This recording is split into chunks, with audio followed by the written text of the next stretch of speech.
Hi there, Lionesses. This is Bobby Carlton. I'm the publisher and editor-in-chief of Lioness Magazine, as well as the founder of Innovation Women. Today, I'm talking with Kat Frey. She is the founder and president of the Oxygen Coaching Group. And Oxygen coaches, they work with individuals and with businesses, showing them a better way of doing business. And I love the Oxygen guarantee. They don't guarantee success, but they do guarantee that you have your best shot at it. So welcome, Kat. Thanks for joining us today. Thank you. I think you just gave me goosebumps when you talk about the stuff we do for other people. It's such a great guarantee. You know what? I love good guarantees. And yeah. I feel like there are no guarantees in life, but that is a great one. Yeah. Thanks for having me. I'm excited. I'm looking forward to our chat today. So, all right, let's jump right in. And I want to hear more about your business and how you got started. Yeah. So I have that bug, right? The entrepreneurial risk jump in. I was super lucky to be raised by parents who had that entrepreneurial gene, maybe.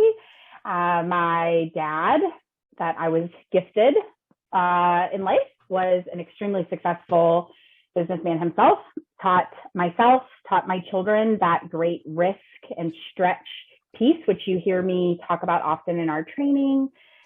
And I've been doing it ever since. So that's kind of where I got my start. I will say that my start came from what I call the big three: manufacturing, transportation, construction. And now we just bring all those experiences into how we help other business owners get through all the sticky stuff, something that's changing in their business. So we aren't what you get out of a book.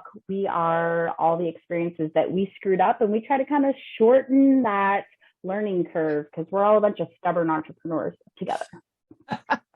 Stubborn entrepreneur at heart. That's the title. Yes, exactly. So that's where I kind of came from. Awesome. Now, a lot of people. An engineer by trade. Yeah, I'm sorry. I'm actually an engineer by trade. So that's where I got my education comes from. Nice. Very nice. Now, a lot of people think about coaching as really like that solopreneur type of business, but you have a team of coaches. How is it you grew your business kind of above and beyond what a lot of other coaches are doing? So large, you needed more coaches. Yeah. So coaching is a buzzword, right? I feel like every time you turn around right now, that's a word that everybody wants to use. And it almost kind of is cringeworthy at this point, right? Everybody wants to tell you how to do something else. And I hate that. I hate to be told what to do. So we took a model that I had seen, ironically, by some men that thought they had it figured out. And bite your knuckle. And we did something that was outside the box. I saw a need that wasn't training, coaching, square box, round peg, square hole. So we take, rather than your company coming in and fitting in my training mold, we come in and we decide, hey, where's your gap, right? Let us meet you where you're at. All of my coaches have entrepreneurial background. They've all run a P&L on their own at some point in their career. They've all had to hire. They've all had to fire. So rather than us coaching coaches to coach, yuck, we've all been in those shoes before. And when we give advice, we're giving it from our gut. Yeah, I'm running a business where we're going out and we're selling and we're finding companies that need help. But then when we actually give advice, it's because we've been there. We're not teaching from a book. We're teaching from our heart. We're teaching from our soul and something that maybe we've had a tough experience or we've had to do ourselves. So we are a national training and coaching organization. We teach in 3 different languages in 8 different countries, and we are replicatable because We aren't trying to force you into our box. We're meeting you where your challenges are. Here's the other crazy thing. And as entrepreneurs, we want to say, oh, well, we're unique. We are. We're individuals, but our challenges are all the same. And we hate to admit that. We have some twists and maybe a little bit of idiosyncrasies, but universally, our challenges are all kind of the same. So we are able to give you some training, but when you're ready for it. We're not puking on your shoes. If one of my clients or somebody who's been through my training likes to hear me say, right, that's a hell of a visual. Do any of us like it when somebody's vomiting information on our shoes? Gross, right? We don't do that. We want to hear what's going on with you. We want to meet you where you're at and help you overcome some of the challenges that are relevant to you today. All right. So I heard you say that we like to think we're unique, but a lot of us are facing the same challenges. So Can we talk about some of those like big challenges from your clients and business people in general? Sure. What are people facing? Yeah, I love that question. So ironically, we came to the market as a body language training company. We had horses on site, and we thought that the biggest challenge that people would face was their conflict negotiation, their body language towards other people. We saw some great success there, and thank God we did that pre-pandemic. Somebody was looking out for me, and I sold that model right before the pandemic hit, because it probably would have been the end of me.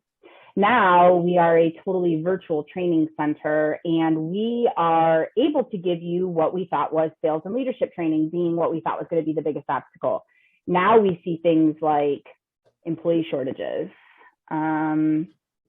which it doesn't matter what industry you're in, you have an employee shortage right now. We see things like being able to shorten your sales cycle, or another huge one is still that conflict negotiation piece. So while we still do a ton of sales training, we still do a ton of leadership training. Now we do things like optimal rate of pay. In fact, we have an app that we've developed internally where you can get on and decide what it actually costs you to hire someone, how to get them to retain past a year, what you should be paying them. We have an article out right now that big names with big, huge brands like Target and Walmart are paying more and more every hour to work for them, but skilled trades still can't get to that dollar amount. Why? Why are we there? So we are helping companies overcome that challenge with homegrown apps that we have. Behaviors, why people want to behave the way that they do, but still come to work. Right now, we have 5 generations in 2022 in the workplace. That's more than ever has been present. That's scary. I mean, I'm a daughter, but I'm also a mom. I'm like right smack in the middle, right? So how do we hire those people? How do we lead those people? How do we pay those people? How do we get the most out of those people so that we are successful owners and operators? So I think right now, those are the challenges that we see in the marketplace, no matter what kind of business you have. And those are all people-based. Those aren't hard skills. Those are soft skills. And in 2 years, maybe we'll be training on something else. But right now, that's the kind of underpinning that we're helping companies with before they get to training with us. Right now, that's what we're seeing. Wow. Now, Kat, you mentioned a tool in there. Can you talk a little bit more? I love tools. Can you tell me more about that tool? Sure. Yeah. So we have an online calculator. You can get to it on our website. It is called Bliss. And Bliss has 2 sections. Actually, one is free, so you can get on our website. And yes, exactly. We like free. We help you determine the actual amount of money that you are spending to hire someone. We sometimes, as entrepreneurs, kind of think, oh, well, we know what it costs to hire, or we have to incur this fee. It's cost of business, right? We have to do it. But this calculator actually determines exactly what it costs. It's kind of enlightening. It's kind of scary when we determine exactly the cost. The second calculator gives you the opportunity to determine what the optimal rate of pay per role is to be paying. So there's a couple of different things that come out of that as an owner. I'm a very numbers driven person when it comes to running my business and making money where we need to actually be kind of cutting back, or where I get paid at the end of the day, right? So this will determine exactly how much, both for you and the employee, you can be paying them, so that sometimes we think, oh, well, somebody comes to work for 4 hours and out the door, well, it's better to just replace them. Well, actually, it might be better to boost that dollar amount.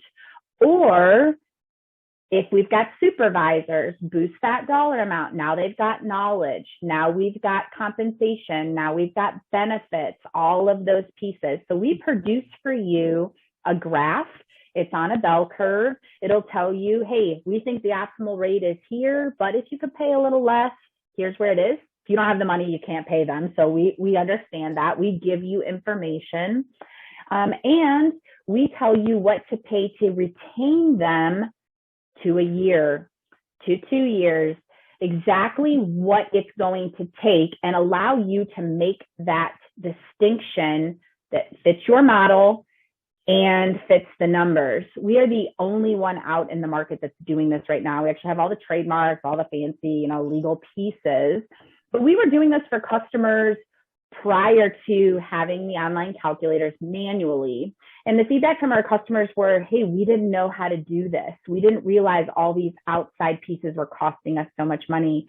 So now you can come to Oxygen, not even being a client of ours, and use these calculators to really accent and have the knowledge that we don't have without it. Wow, that's great. I know for a lot of managers and companies and entrepreneurs, figuring out rate of pay is so hard, and now, one of the, I'm going to call it crutches, has been removed in many instances, because in many places you can't ask about salary history. Yeah, it is hard. We are kind of hobbled, we'll use that term, to what we can ask. This is a little bit more about our internal pieces, right? How do we want to present ourselves in the hiring world? And it's not so much about the other person. We need to take a look again, that human inventory piece, that we need to know how we come across.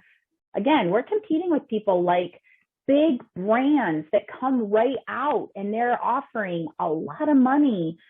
What are we going to do to make sure we step out, our branding is right, before we even allow somebody to come in? Oh, great conversation to have, especially in light of the Great Resignation. Yeah. And remember, anything that you do with us, like these tools and pieces like that, we do give you information, but at any time, because our staff looks the way that it does, we are available to help walk you through the results or anything like that. So yeah, it's good. Okay. So you mentioned this. I mean, the Great Resignation, it's top of mind for everybody. And, it's like, when you are a business owner, when you are maybe economic development people, if you're researching this problem, like, where do you start this discussion with companies? Is it culture? Is it compensation? Is it some lack of opportunity or growth inside the company? Like, where's the starting point for you with these companies? Yeah, I think that for companies that are either struggling or just trying to get ahead of the curve, we almost have to fall back to that word of human inventory, right? Do we know what we have? And some people might say in the pandemic, some people might say a year post, 2 years post, depending on how it's influencing your business. What do you have? is it serving you? Is it not serving you? Again, if I use the Target, Walmart, Home Depot, Lowe's analogy, right? Where are you at? Are you profitable? Are you sinking? Are you growing? Where are your people? Are your people doing a good job for you? And if any of those answers surprise you, or you don't readily know the answers to them, then that's where we need to start. If your people are on the higher level of age, then the Great Resignation means something different to you, because they are about to approach retirement. And what are you doing when that knowledge base leaves you? You know, if you are on the younger side of that, what does that culture ask of you? They've gone virtual. Did they do it well? If you're in the manufacturing space, you couldn't really go virtual. So there's a lot of different variables depending on the type of work that you do. But if you don't know what your human inventory looks like, you can't turn a blind eye to that. And the Great Resignation will affect you differently. Before we start talking about compensation, before we start talking about retention, you have to know where you're at. Okay. So Great Resignation, you know, the saying is that a lot of people, like, they don't leave jobs, they leave bad managers. And, you know, last year, 2021, in the US alone, more than 47 million people left their jobs voluntarily, which is even more than, I think it was 2019 was previously the height. And I want to say that was like around 41 million. Like, are there really that many bad managers out there, or is it something else? Like, what can companies do to keep their people with them? Yeah. Well, I think that we've got a couple of different factors working against us and not a whole lot of factors working for us right now, right? I think if you ask anybody, they can all raise their hand and say, I know that horrible boss. It's like, I remember that horrible math teacher in school, right? But if you know how you are approaching the leadership in your organization, and that answer is, I'm not, that is a problem. Another big one that we hear a lot is, well, we promoted the best person on our team and they're now the leader, right? So there's some things, and here's the other thing. There's some people that will listen to this interview, Bobby, and go, well, duh, we know that. That's not anything new. But when it comes to actually doing it inside our organization, it's like we have a blinder on and we still do all the things we know we shouldn't do. It's like taking bringing us in is like having an unemotional third party come in and say, listen, you see, let's take the blinders off in a safe space and show you're doing all the things you promised yourself you wouldn't do. It's like a lot of people point to studies that say in the US, the majority of people say they're above average drivers. Yeah. Right. And then you go into the conversation about, you know, the number of accidents and, you know, like you get out on the road and that person's crazy because they're going so fast. And, you know, like we all think that we're the great driver and the rest of the world are the bad drivers. Yeah. So that's that's actually a known effect. It's called Dunning-Kruger, right? Where gun owners think that they are the safest gun owners. However, they're proven to be the least safe gun owners, right? People who run a lab environment think that they are the most specific and the most detail oriented, and they're actually the laziest, right? So those of us who, it's crazy, but there's actually studies done that we have a tendency to think we are the best at something, and we really aren't. We don't have to be some crazy great coaching facility. However, we're not attached to your business. I actually have a coach. I actually have somebody that I go and I sit and I talk to and say, okay, this is what I've done. Show me where I screwed up. but we have to be able to be aware of that. And I think when we talk about wanting to retain our staff, our great staff, we have to be able to want someone to say, hey, we screwed up here. Here's the next piece though. If we're not turning staff over, that in and of itself is an issue. If we look at your turnover numbers and you go, hey, Kat, we haven't turned over staff in 20 years. Ooh. Right? That's a problem too. So, okay, so we don't want to get rid of the people that are not serving us well. Where is that also? No one hires perfectly. None of us are great at running a company. Running a company is a matter of which mistakes did we make and what things did we knock out of the park, and what mistakes did we make and what did we knock out of the park. So employees they're human, right? It's the human element. Yeah, that's great. All right. With this kind of business, I mean, you've really got your finger on the pulse of the business world. With so much attention and discussion these days around mental health and burnout, do you find that your team is spending much more time on these issues? So this falls very near and dear to my heart. We actually train in schools with this as well.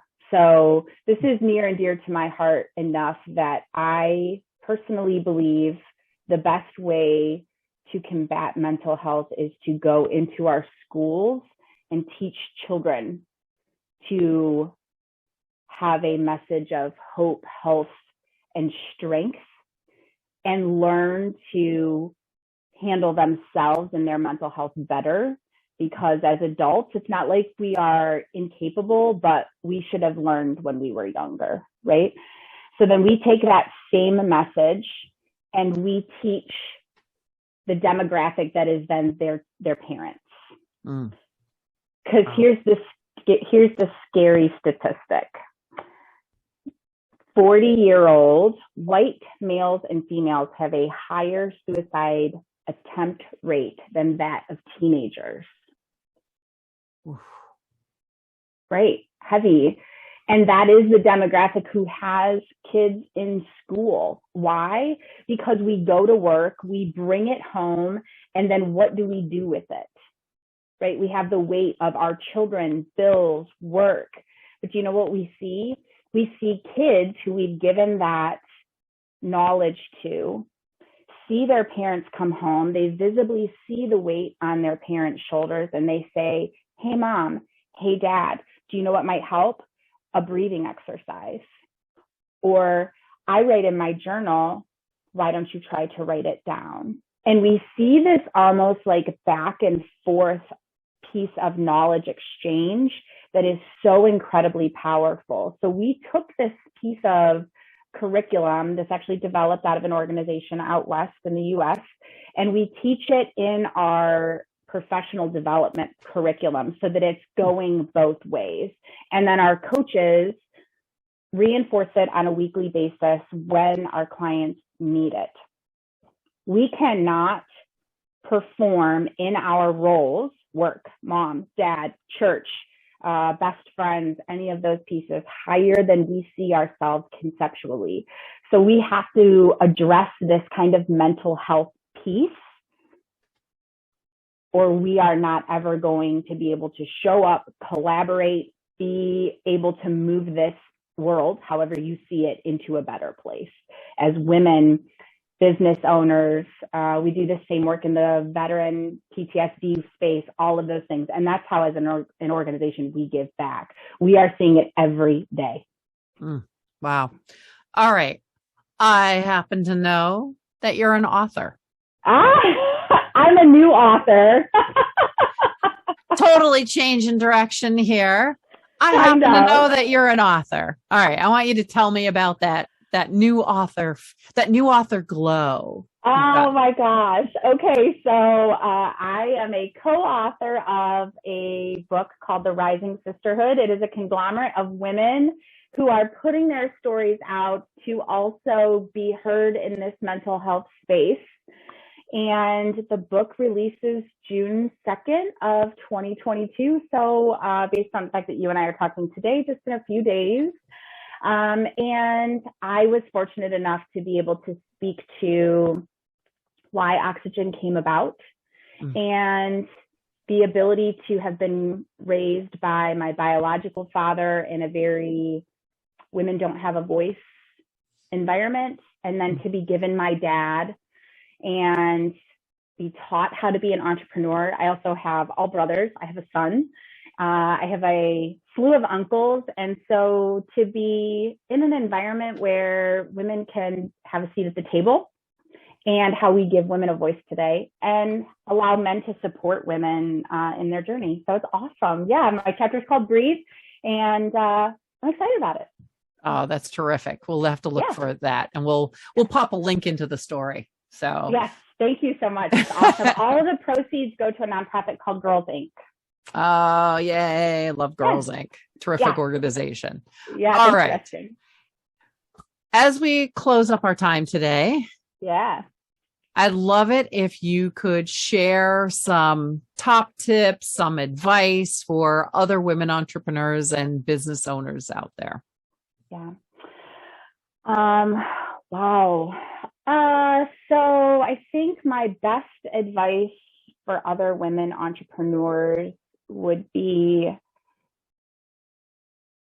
first to, whatever your mission is, to believe that you are a trailblazer, and that what you believe in, whether it's whatever it is, because it's probably unknown right now, you are blazing a path for women behind you.